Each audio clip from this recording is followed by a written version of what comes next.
political prisoners and prisoners of war. So I work on behalf of people who have been in prison for 30 and 40 years because they took on the state power structure. My husband's name is Sekou Odenga. He was a U.S. held political prisoner of war for 34 years. He just came home last week.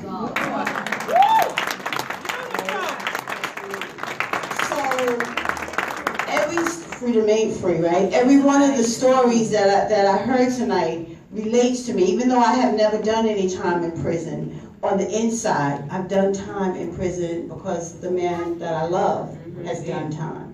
And I take the bus with women whose sons and brothers and cousins and nephews and fathers and husbands are doing time. And the children who take the bus. And so inside and outside the wall, we do that time together. And so I say to people, when you are fighting for the people on the inside, we don't ever give up. We don't ever forget. We don't ever stop calling people's names and doing the work. We have to know history, right? In order to know what's going on today, we have to know prisons are not because people commit crimes. Because if prisons were because people commit crimes, there would be not one white person walking the street. That's right. They would not be in the halls of academia. They would not be teaching our children. They would not be on the police forces across this country. They would not be judges. They would not be chairmen of Fortune 500 companies. So prisons are not about crime. Prisons are about an economy that began with the importation and the kidnapping of African people and selling them. And so they went from slave labor to prison labor. The only thing that the United States produces is guns and prisons.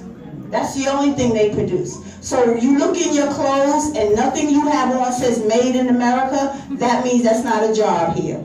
And so when they don't have jobs here, they need low-skilled, low-paying jobs. And so corporations depend upon and demand prison labor. And that's why we have prisons, not because we are somehow criminal, that we commit crimes and no other people commit crimes. We have prisons, and we have almost 3 million people in prison because prisons are the economy of the United States. And when the sister talked about the families, we have to understand that the destruction of black families began with slavery. That's right. It continued with integration. Because before integration, we had thriving black communities. We had self-sustaining businesses. We had our dollar turned over in our communities 18 times, just like it turns over in the Jewish community. We could not take our money outside because we were not allowed to shop outside. So they came up with integration in order for us to take our dollars. And so what happened? Black businesses failed because now, as soon as we get a dollar, we run to give it to somebody else. Yep. And so what happens to the black businesses? What happens to the mom and pop organizations, stores and businesses that we need? They fail because we're not supporting those businesses. So slavery, integration, and then the war on black liberation that was with COINTELPRO. My husband was a member of the Black Panther Party, and COINTELPRO and the FBI waged a vicious war against the Black Panther Party with assassinations, driving people into exile, framing people, accusing them of criminal acts when they were really serving the people, defending the people. Anybody in here ever eat breakfast in school, eat lunch in school, right? You go to a free health clinic, you go to a food pantry, you go to a shelter to get a coat. I see of the Black Panther Party. Because before the Black Panther Party, this country did not address poverty on that level. The people who joined the Black Panther Party, my husband included, believed in self-determination. They believed in community self-defense. And self-defense is not just about shooting people. Self-defense is about, if that baby is hungry, I'm going to find a way to feed that baby. Because there should be no children who are hungry or homeless in a country that they say is the richest country in the world, the most industrialized nation in the world. There should not be homelessness. That's right. There should not be hunger. There should be no such thing as people cannot afford housing. There should be no such thing as people can't afford to go see a doctor. When you are poor in America, you can have a simple toothache. And because you do not have health care, it turns into an abscess in your mouth that can take you out of here because it's turned into some kind of infection. The people who were in the Black Panther Party said, that's not going to go down on our watch. And the government's response to that was to criminalize a movement and put people in prison, to bury them alive so that they would never be free and that people will not know. So then they distort the history. So then we go to the war, from the war on black liberation and COINTELPRO to the so-called war on drugs. Now, I don't know any people who got planes, who can bring the drugs here, the machinery to do that. So we have the so-called war on drugs, in which then they criminalize black people, black men first, black women followed, and now black children. That's right. So we have to know, when we talk about community self-determination and community self-defense, it's about each one of us teaching each one of us and talking about the things that we need to talk about. I've worked with anybody, black, white, Asian, indigenous. If you are about freedom and self-determination, and you're about social justice, and you're about ending oppression, and you agree that, like I agree, that children should not be hungry, that a mother should know that her child is safe whether he's walking the street, or like Ramarley Graham sitting in his living room and the police barge in and shoot him in front of his grandmother and his 6-year-old brother. So we should be safe wherever we are. But because we live in a racist, capitalist system that is built on the supremacy of whiteness, then people who are, that are doing a lot of this protesting and talking about Black Lives Matter, we have to believe that. And it's up to us who believe that to pass that on, because the reality is so many of our people don't know that their lives matter, because they've been taught for decades that their lives didn't matter. And that is systemic, and that is on purpose. As Malcolm said, we send our children to their schools to educate them. All they're going to do is miseducate them and teach them to hate themselves, to teach them that the only thing that they were was slaves, and to teach them to not want to be African, to not want to identify as black. Right? Because black is ugly, black is stupid, black is lazy, black is nigger, black is all of those names. And so our people have internalized that.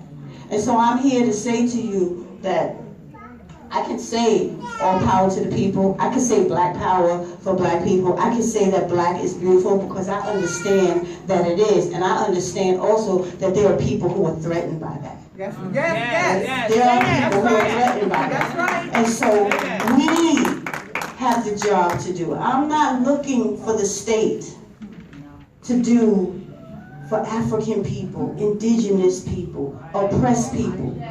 Freedom, as Sister said, freedom ain't free. And so when you want freedom, you can't wait for it to come. You gotta make it happen. Yes, right. Yes. You have to make it happen. And as an indigenous woman, I know that my ancestors said you have to prepare for the next 7 generations. Every one of us in this room have to think about what foundation are we laying for the next 7 generations. That's right. What's gonna happen when that little mama over there is a great-grandmother? That's 7 generations from now. That's what we have to be working towards, not just about today. Because none of this stuff that we're talking about up here is new. That's right. My grandmother's grandmother's grandmother was in prison. It was called chattel slavery. That's right. She was denied her humanity. She was raped. She was beaten. She was scorned. She was abused. She had no rights that the United States was bound to respect. That's right. That is not a new phenomenon. That is called American capitalism. That is called American chattel slavery. And so we have to put these things in a context so that our people understand what is happening today is the same. Today is, what's today's date? It's December 5th, 2014. What's happening today on December 5th, 2014 is the same thing that was happening on December 5th, 1814. 1714. That's right. 1614. And from 1492 when they first came. Because we've been fighting since 1492. So don't ever think and believe that corporate media that people don't fight. People fight. You have a question for me, sister?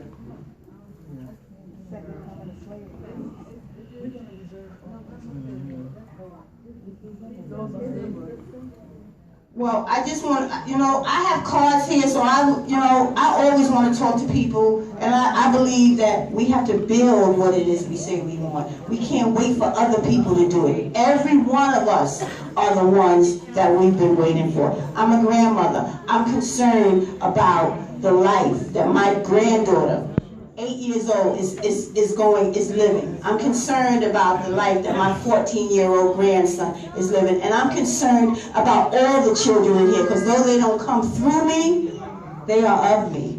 Because we are connected. And we got to remember that and pass that on and teach that in everything we do. I see you. That's what African people say. I see you. How you doing, sister? How you doing, brother? How's our children doing? We have to take back. It wasn't just a saying, it takes a village. That is how African people live. That is how indigenous people live. We said it takes a village, so it was auntie over here, and uncle over there, and baba over there, and mama over there, and all umi, and all those names that we have. It takes a village, and we start where we are, and we don't just wait for other people to do it. We do it, because I know I'm the one that I'm waiting for, and I know that you are the ones that you are waiting for, and we got to know if they come for me in the morning, they're coming for you at night.